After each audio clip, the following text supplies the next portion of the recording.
Hi, you're listening to Book Chat with author Vivian E. Moore.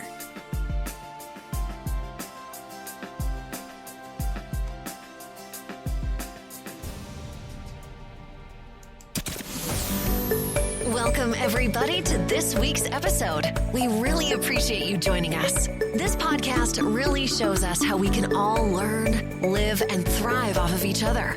By sharing our knowledge through our conversations, we will impart some knowledge whilst learning ourselves how to progress even further. Here is your host.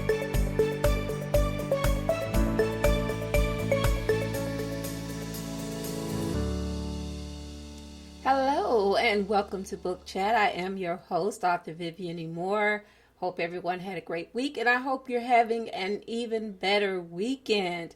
I hope the weather where you are is absolutely beautiful, because where I am today, the weather has just been gorgeous. Nice cool days, nice cool nights, no humidity. You could not ask for anything better, and so I shall not.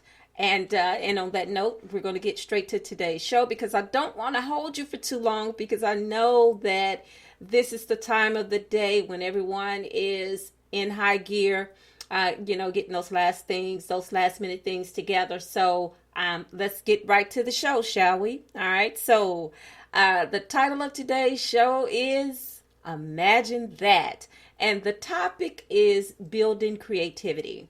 To be creative, first, you should know what that means.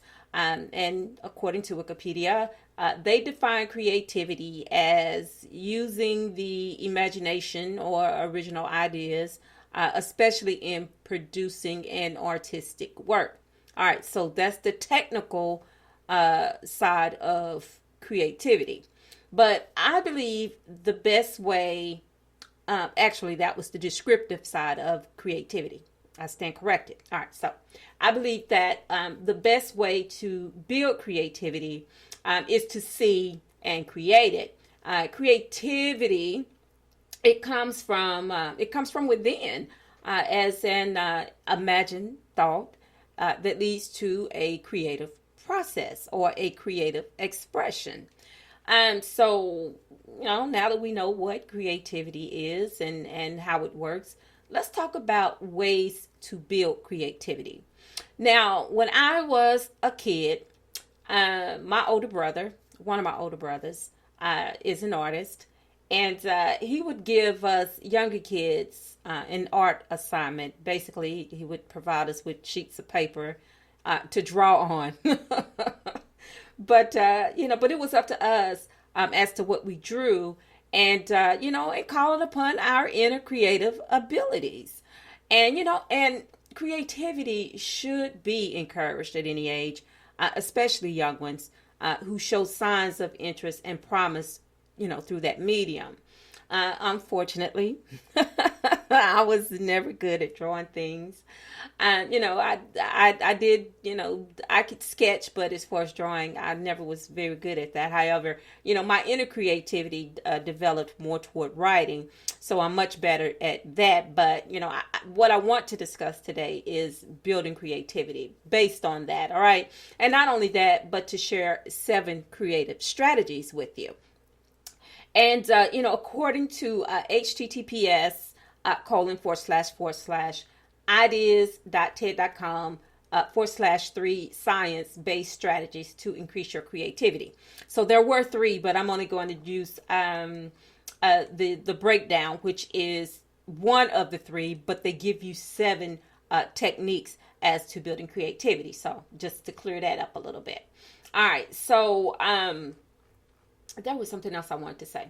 All right. So anyway, the number 1 is practice. And, that may sound basic, but, I draw from that something that my mother used to say when we were kids. She always said that practice makes perfect.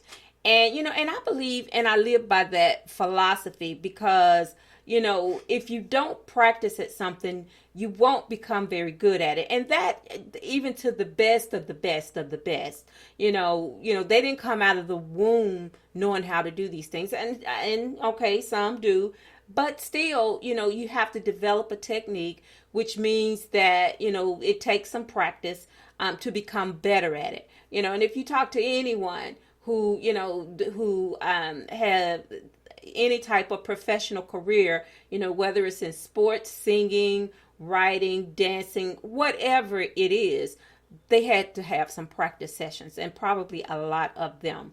And so, like I said, my mother was a very wise woman, and for her to say that, it meant a lot, and it holds so much truth. And so, again, I live by a daily basis that practice makes perfect. So I agree totally with the number one strategy for building creativity. All right, so number two, discover quality in quantity. All right, so to me, this falls within the lines of, if you don't succeed at first, try again. Because not every idea will be perfect, but there is always room for improvement. So remember that. All right. And number three is look to the ordinary, especially, this means you don't need to think bigger than necessary or gain inspiration from grandiose ideas. Okay. More times than often, great things come in small packages. And it just does. I mean, you start small and then you work your way up to bigger things. You don't want to come straight out of the gate, being the wanted to be at the top, because sometimes you have to work your way up that ladder. All right. All right. So number three is look to the ordinary. And to me, that essentially means that you don't need to think bigger than necessary or gain inspiration. We just did number three, didn't we? I'm so sorry. All right. So number four, moving right along to number four. That means collaborate with others. All right. So always, a grand idea, because two heads are better than one. And brainstorming leads to some of the greatest creative partnerships. And we see that in a lot of things, when people come together to do, collaborative performances and things of that nature. We see it in, when sports, I can't help but talk about sports because, it's that season. We've got the football season now is upon us, and then soon basketball season will be here. And I think baseball season is winding up, if it's not over, because I really don't keep up with sports, but you can't turn the television on and not see some team, in the midst of some type of sports. But anyway, it's just one of those, just one of those things. But anyway, we just want to work well with others and, come together and, brainstorm, put our heads together to come up with something that's just so great. And you can do that. We see that a lot with authors, some of the greats coming together with, lesser unknown talents to write books and things of that nature, because it gives them the exposure that they need, while they're learning something. So, just learn how to do collaborative efforts, because sometimes they do pay out in the end. All right. So number five is experiment with different styles. So discovering your creative niches is part of the journey. And so I learned at an early age that drawing pictures, that wasn't my thing, but creating images through words worked better for my level of creativity. So I was always good at, putting words together, coming up with, quotes and things of that nature, because, that's just where my talent was. I'm sorry about that. I hit the microphone screen. Sorry about that. But, so, you have to sort of, pay attention to your strengths. Okay. Pay attention to your strengths and sort of build on those. Whatever your talent leans to, then that's what you probably should put most of your time and effort into, or those things that you're better at. All right. All right. So number five is experiment with different styles. Why do I keep doing that? I am having this type of day to where I am repeating myself constantly, and I don't like that. So we did number five. So just pretend you didn't hear me say that again. Okay. All right. So number 6 is have confidence. All right. So that doing what I just did, that could have just wrecked my day. Just could have wrecked this show because, twice I blundered. But I didn't let that stand in my way because you know what? I'm human and, and I'm not perfect. Lord knows I am not perfect. So that means that, I'm prone to making mistakes. All right. So, you just have to bear with me. I don't feel bad about it, but I'm honest enough to say that, I made a mistake and, we're just going to move on from there. All right. So, but anyway, again, number 6, and that was on purpose. Okay. That was intentional because I said have confidence, but then I didn't get into why you should. All right. So, one of the biggest obstacles is self-doubt. We all suffer from that. On some level, we all suffer from self-doubt. And this goes back to what my mama said about practicing until it's perfect. At least your idea of perfection.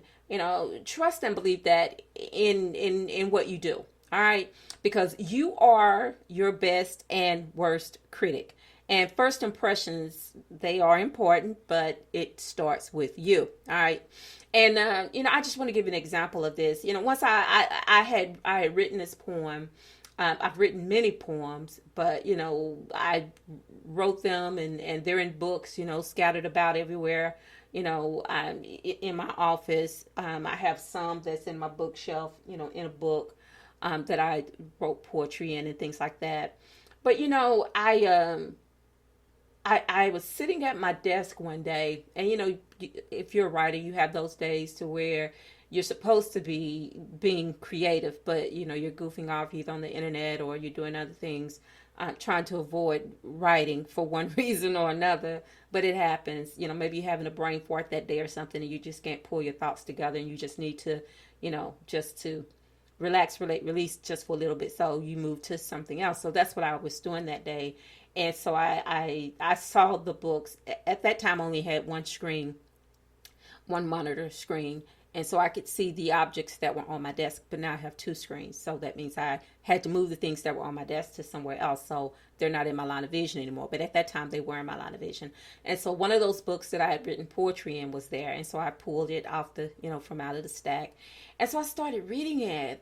And I was like, oh my goodness, this is so good.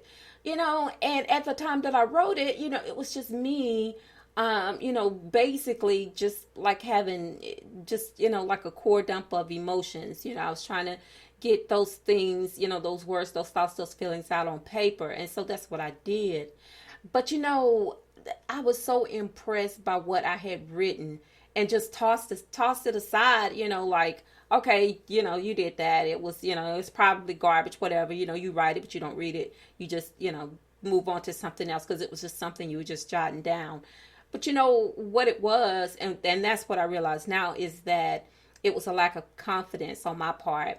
And, but picking that up later, and it was probably meant for me to do that, for my mind to flow in that direction, to actually put my hands on that particular book that poetry was written in, because I didn't know that it was in that book. Because, as I said before, I've got many books that I've written poetry in, but it was that particular one.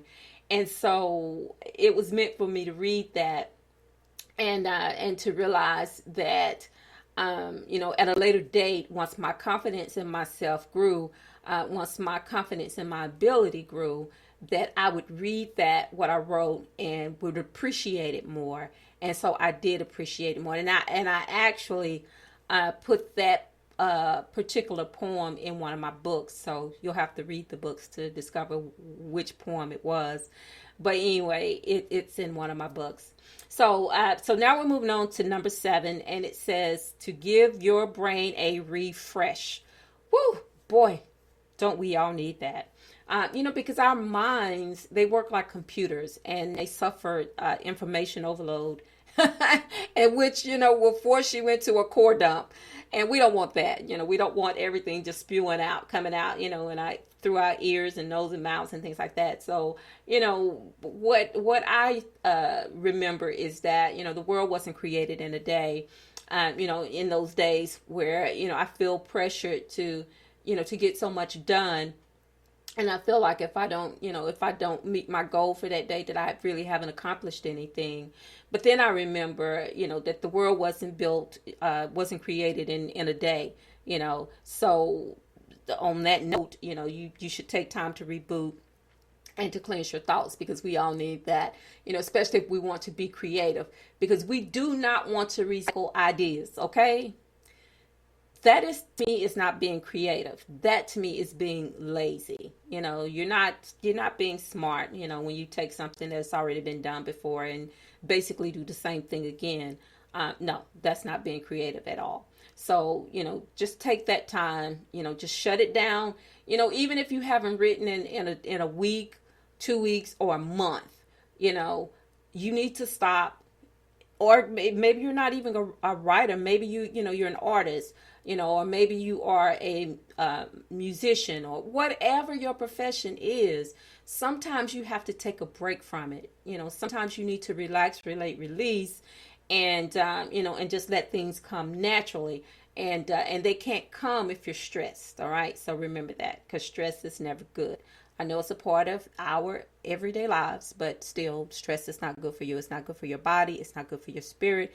So, you need to just let it go. Just have those woosah moments, let it go. And then once you get everything back online, then you will be better prepared to be creative. So those creative juices will flow. All right. So, I'm just going to leave it right there. But before I leave it right there, I just want to say that, creativity is essential. In a world that would rather be an imitation than an original. So if you can be anything, be creative. All right. And again, before I let you go, I want to make sure that I give you these URLs. Of course, the first one is to Spreaker. If you missed the live show today, you can always listen to the episodes that are recorded every single Saturday, and catch up on those episodes that go back to couple of years ago. But anyway, you can listen to it on Spreaker, Apple Podcasts, Spotify, iHeartRadio, Google Podcasts, Castbox, Deezer, Podcast Addict, Podchaser, YouTube, SoundCloud, Giles Savin, iTunes, Audible.com, Verbal, Luminary, and Amazon.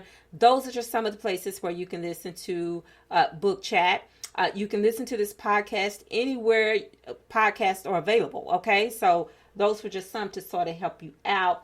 And also, if you would like to, you can check out Spreaker at https www.spreaker.com/user/author Vivian Moore. Book Chat is every single Saturday at 6. You can follow me across all social media, which includes Facebook, Instagram, Twitter, and TikTok. Okay. And you can check out my website. That is at authorvivianmore.com or authorehshepherd.com. You can also, if you will, check out my blog, which is updated on a weekly basis.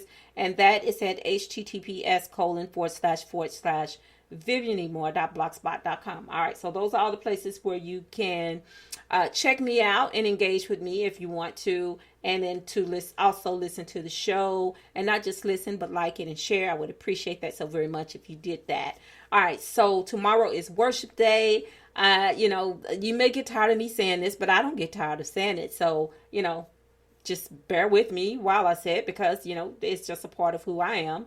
And it's something that I look forward to each and every Sunday. Worship day is every single day in my life, but especially on Sundays, because that's the time when I can come together with, my brothers and sisters in Christ, and we can get together and, and just,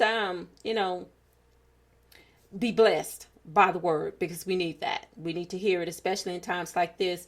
This world is such an unfriendly place. It's such an unforgiving place.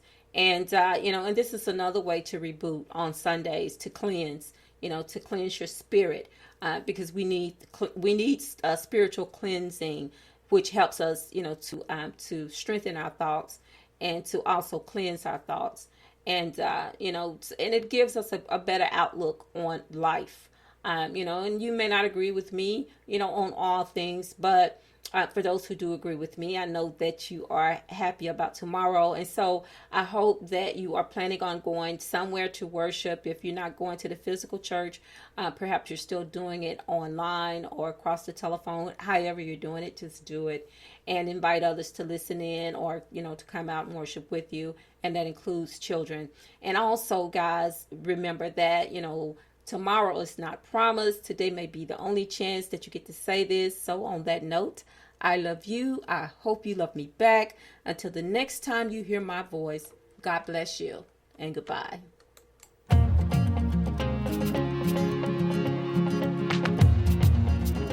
Loved what you've heard on this week's episode? Well, the answer is simple.